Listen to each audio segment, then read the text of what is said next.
All right, what's going on, everybody? So, got a new video for you guys. Today we're going to be replacing the clutch on this 2004 Subaru WRX.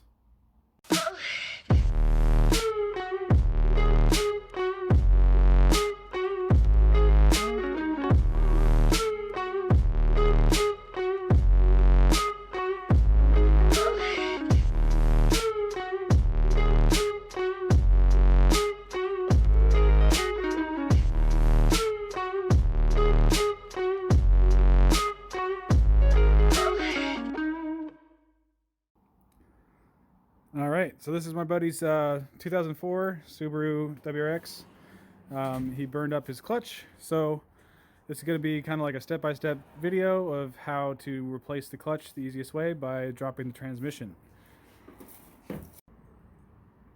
Okay, so the first step is going to be get your car as high off the ground as you can and get the front tires off. Okay, so we got the car off the ground and we got the front wheels off. You don't need to take the back wheels off. Shouldn't have to mess with much back there. So the next thing we need to do is get your intercooler off. So to do that, we need to loosen it here at the throttle body. Take this part off here, or what you can do is just take these two bolts off and unbolt the entire blow-off valve or bypass valve off the intercooler. Disconnect these hoses. There's a couple mounts back here, right there and there, and then this whole thing. Oh, and also the inlet right there to the turbo. You disconnect that little hose clamp there and just pull this whole thing off so we can get access down to the bell housing in there. So it should be pretty straightforward, so let's just speed through this thing. Okay, but before we get too far into this, I wanted to go over what kind of tools you're going to need if you're doing this at home, which is totally possible. It's kind of the whole point of this. Like, we don't have any special tools here. This is just a garage. Anybody could do this in the driveway. So all you're really going to need is you're going to need a new clutch kit. So we have a new Exetti clutch kit. This one didn't come with a flywheel. I do have this one that is semi-used. The guy I got it from upgraded, so it only had like 10,000 miles on it. But what's cool about these clutch kits is they come with an OEM throwout bearing and pilot bearing. So you will need these. Definitely don't use cheap bearings. Those are typically the most failed part on a clutch kit. So that's pretty much all you're going to need for parts. It's a good idea to change the rear main seal, an oil separator plate on the back of the engine while you're in there. We're not going to be doing that because we just replaced his maybe 12,000 miles ago. So he burned up the clutch, so we're just going to be replacing just the clutch kit. So that's the point of this. Every other tool is just going to be regular hand tools. You're going to need some 14s, 12s, 10 millimeters, a pry bar, breaker bar, and preferably a torque wrench to actually put the clutch on and torque everything to spec. So let's get into that. Okay, so disconnected the hose clamps there, the bolts for that. Took out the little 10 mils that hold this onto here. And then this should actually just slide right off. Just like that. Can't do this one-handed, but let's just pull it right out. So with that out of the way, you can get a lot of access in here. So the next thing, you should probably just start disconnecting all of the little things that's easy to get to. So take this 14 mil bolt off here for this is the wishbone transmission mount. So just take that off and that can just kind of go up. We need to disconnect the starter and get the starter taken out, which is this guy right here. So that's just going to be the 14 mil here, and I think there's a 17 mil underneath, and then a 12 mil for the power, and the one little signal wire just pulls right off. From there, we're going to need to disconnect, take this spring off right here, and take the two 12 mils that hold the slave cylinder on. And so this slave cylinder will just kind of stay in the car, and we won't have to mess with bleeding the clutch or any of that shit. So it should be, I mean, it's a good idea to replace your clutch fluid when you do this, and just rebleed everything, because you're already in here, you might as well change the fluid. But we already have fresh fluid in there, not really worried about that. So let's get those bolts off, and then we'll go to the next step. Okay, so make sure to disconnect your battery before you start messing with the starter. But just pull off this 12 mil right there. unplug the signal wire right there. It just kind of pulls off. It's a one wire thing. That's actually the signal that turns the starter motor over when you turn the car on, so you have to make sure to plug that back in. And then just start taking off these 14 mil bolts. So I got one here, one up there, and I also took the bracket off right here that holds the intercooler up just to get a little more room to work in here. But let's start getting it off. And then you pull the 17 mil off on the bottom. It's down there. All right, once you get your starter taken out, and also the bell housing bolts. This lower one is actually a 14 on these cars. You can get to the hex plug right here. So this is a 10 millimeter hex plug that you need to take out and then thread in like a 10 millimeter bolt into the center of this rod. I'll show you in a second. So you can pull the rod out and disconnect the throwout bearing inside here, because this is a pull style clutch. Okay, so you just need one of these. It's a 10 millimeter hex key socket. Just thread in an old timing cover bolt I got right here. We'll just slide this guy out. This whole rod comes out, and that's what actually holds the clutch fork in place. So once you pull this out, when you separate the transmission, the throwout bearing will just stay with the pressure plate. No big deal.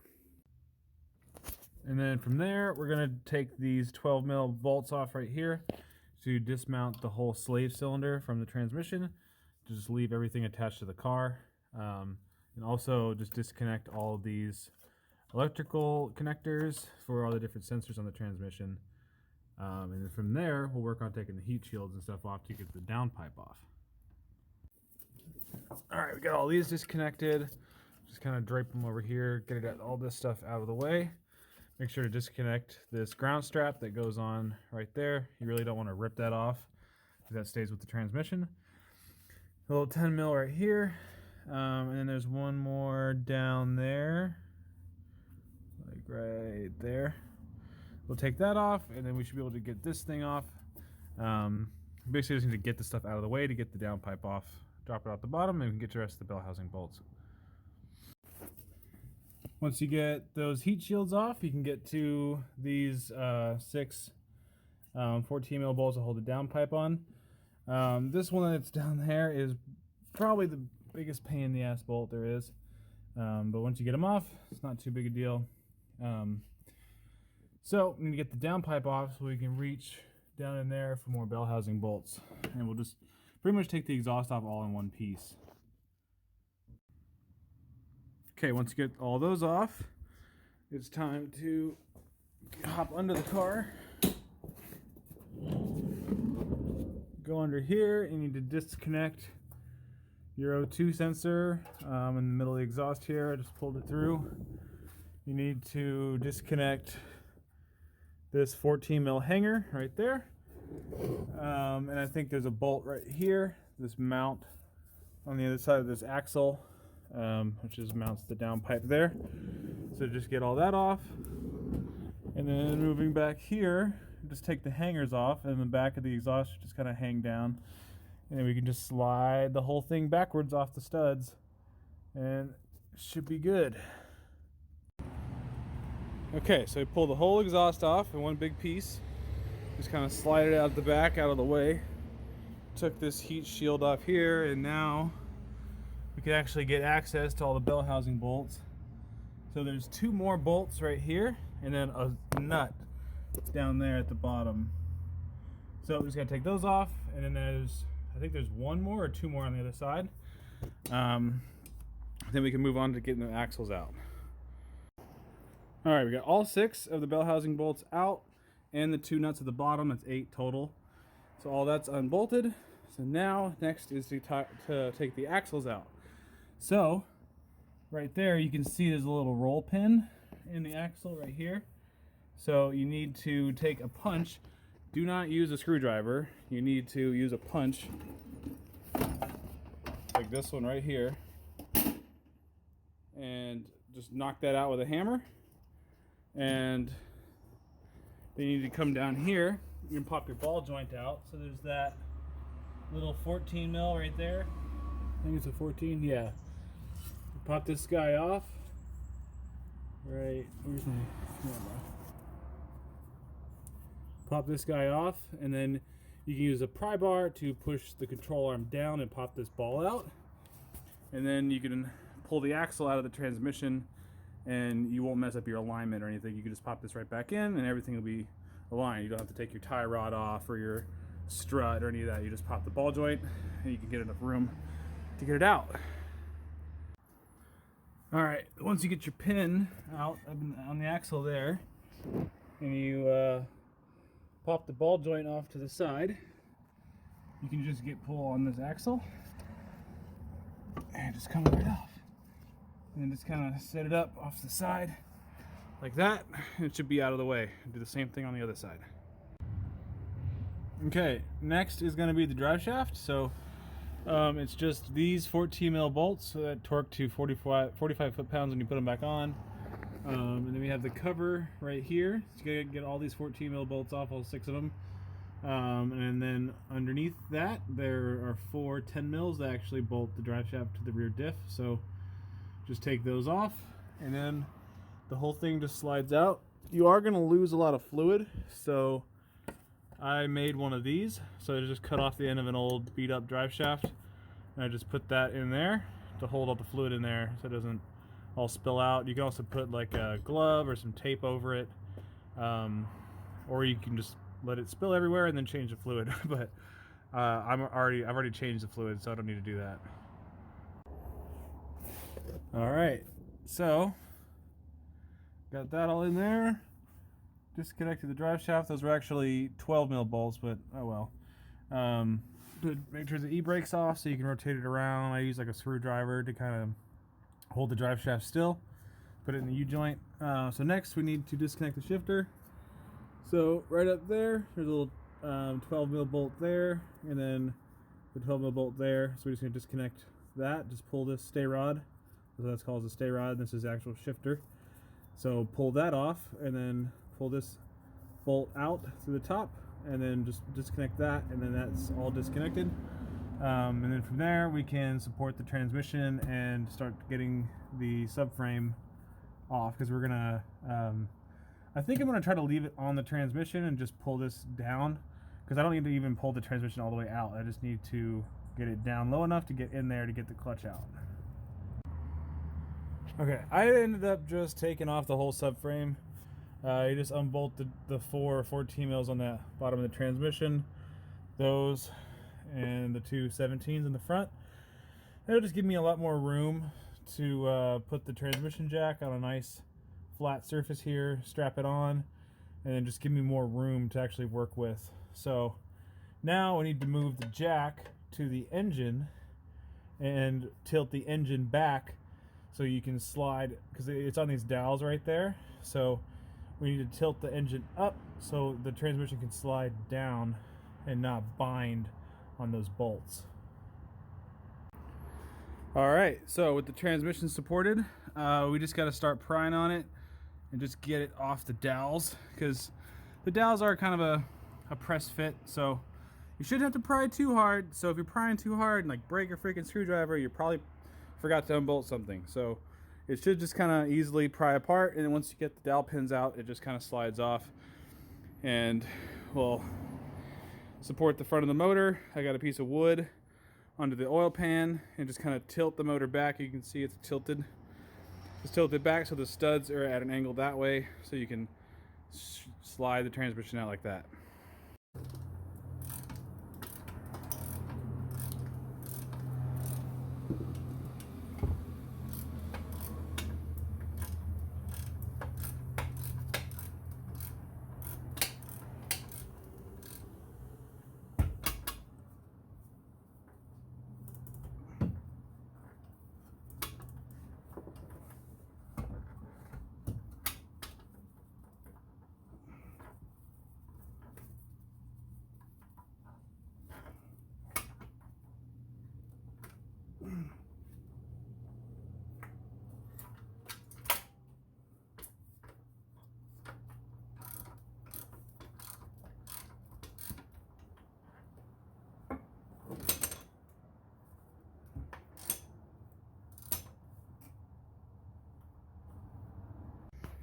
All right, transmission is out.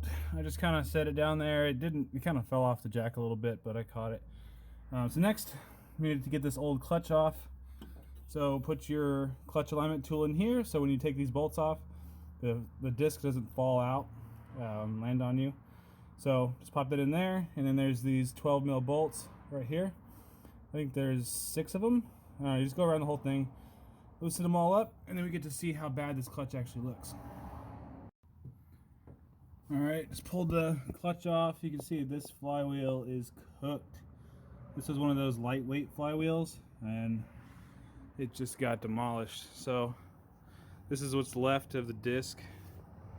It's pretty fucking chewed up.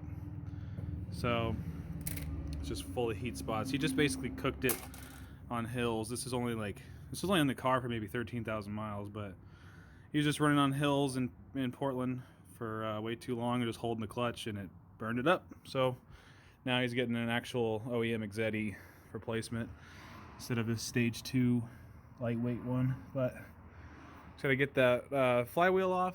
So you gotta get those 14s off. They're on there pretty good. I think they're like 68 foot-pounds or something like that.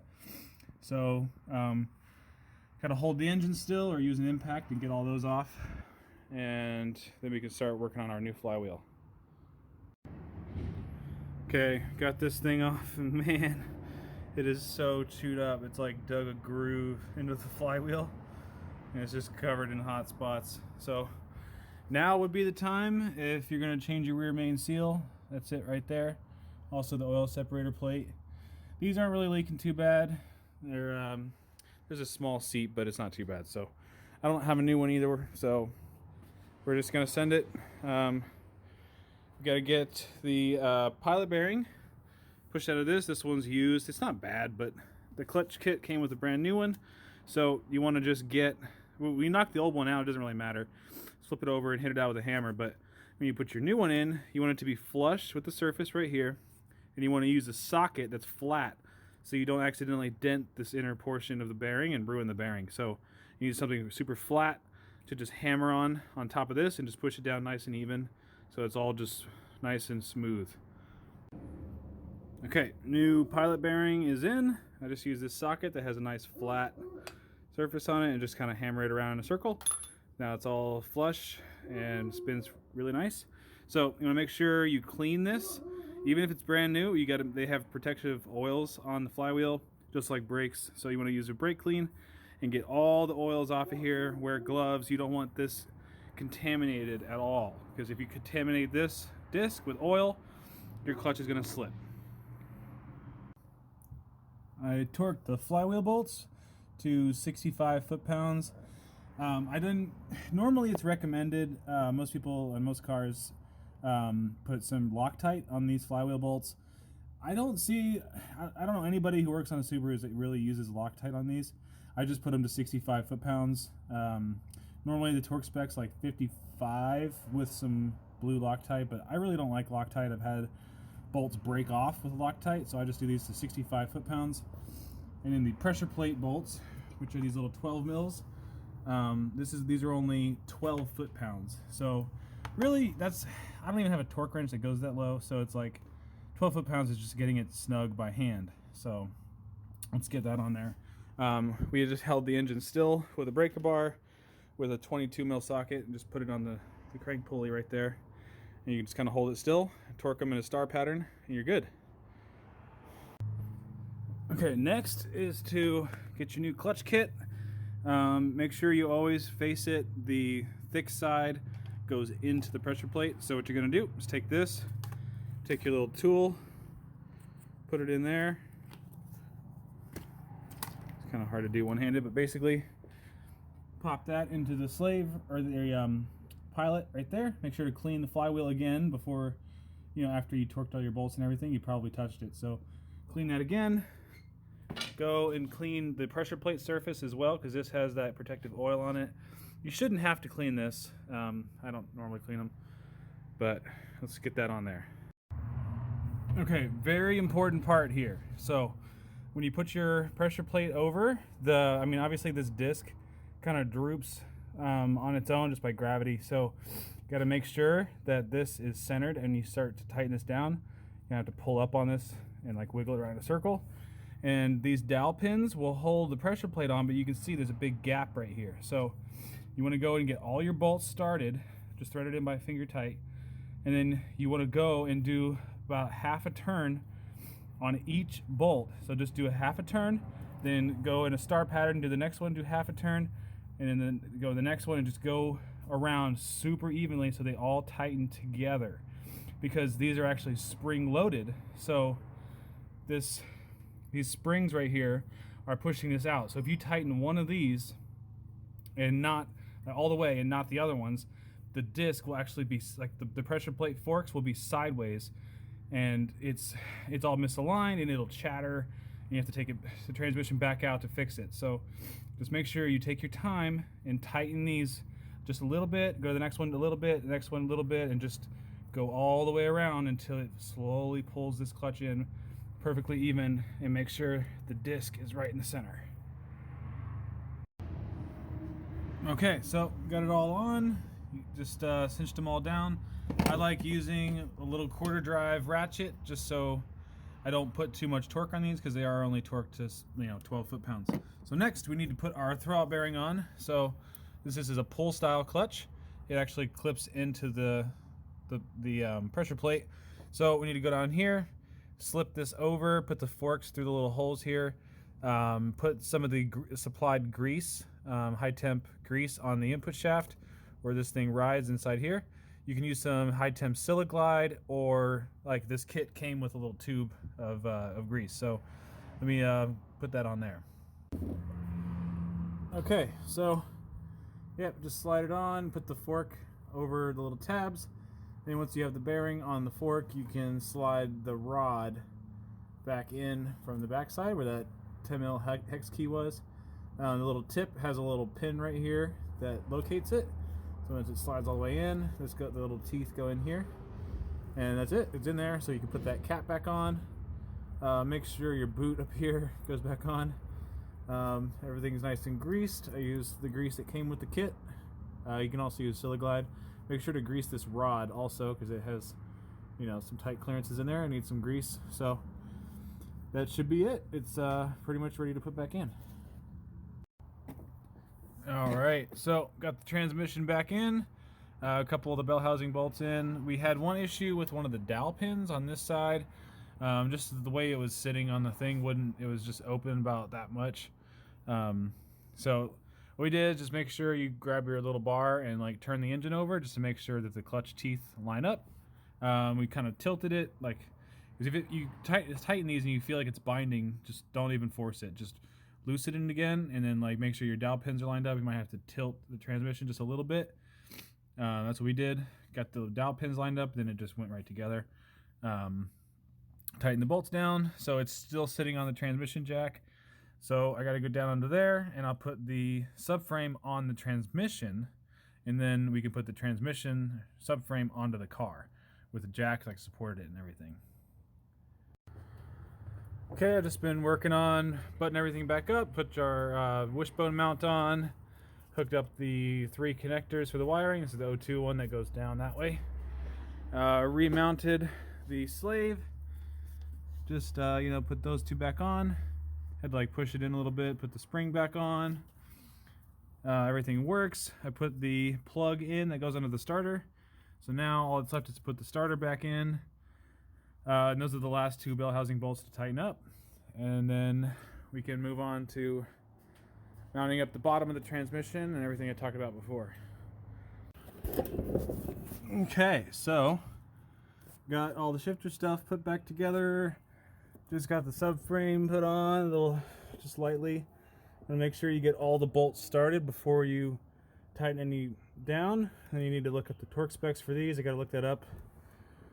Moving on to the axles. So you got to make sure that you line up the big hole on the axle with the big hole on the stub, and they're on the right spline.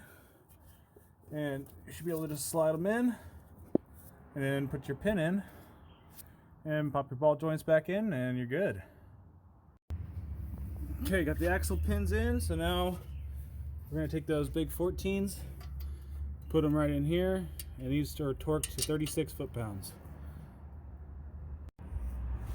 Okay, got the drive shaft all in. Everything's tight. Those are torqued to 45. I torqued these to 45, and then the big 17s to 80 foot-pounds. Everything's pretty much in. This just goes to the O2 sensors. Axles are all done. So next we can throw the exhaust in and button everything back up. Alright, got the rest of the exhaust put back on. This heat shield's all on. That thing's a pain in the ass. Pretty much everything's done. We just got to throw the intercooler back on and start her up. Alright, there she is. Everything's put back together. Just got to hook up the battery and put the front wheels back on. I'm just going to run underneath it real quick and just double check everything's good. But that's pretty much it. Let's do the first startup. Alright, let's do it. This is actually the first startup. I'm going to do it live. Let's see.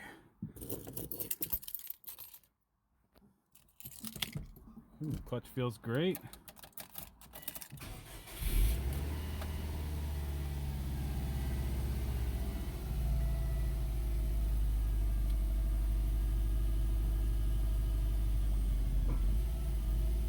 All right. It works. Yay. All right, there she is, all done. So that took me roughly about, I'd say about 5 hours or so, just doing it here by myself in the garage. So you guys can totally do this at home. It's not the end of the world if your clutch goes out on your 04 WRX. So definitely keep that in mind. If you guys run into this issue, you can just do it at home. Not a big deal. So if you guys have any questions or if I missed something in the video, leave it in the comments. Make sure to like and subscribe. And thanks for watching. See you next time.